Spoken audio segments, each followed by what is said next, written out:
Our Central Texans are doing everything they can to keep their families safe as the winter weather rolls in this weekend. Yeah, icy conditions can be very dangerous and in some cases can lead to an unexpected trip to the emergency room. So joining us with a little guidance on ways to protect yourself and your family is Dr. Eric Higginbotham, a pediatric emergency medicine physician at Texas Children's Hospital. Dr. Higginbotham, thank you for being here. Thank you for having me. First off, talk to us about what are some of the most common injuries you see when this winter weather hits. Sure. One of the things that you guys mentioned during the weather segment is some of these wind chills are going to be down in single digits.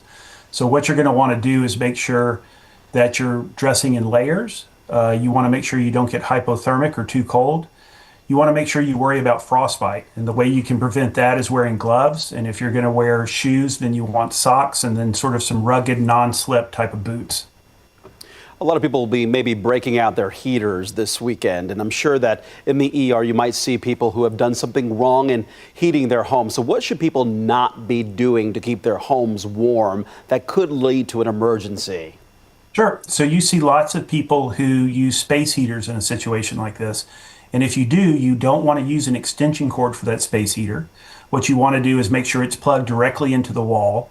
And then you don't want anything around that that's going to catch on fire. So you want to make sure there's no, I like your graphic. You want to make sure that there's nothing that's hanging over that. You want to make sure there's nothing flammable near it. And then you want to sort of set it away from anything that could potentially get too hot. The other thing that we saw in 21 when we had that big snowstorm was we had people dragging outside cooking cooking equipment inside the house. So people were bringing smokers, grills, charcoal grills, and they were lighting them in the house. And that was, we saw numerous episodes of carbon monoxide poisoning. And so you definitely do not want to do that. Dr. Higginbotham, you talked a little bit about ways to prevent frostbite with what to wear. But what are some of the symptoms people should watch out for when it comes to frostbite and hypothermia as well?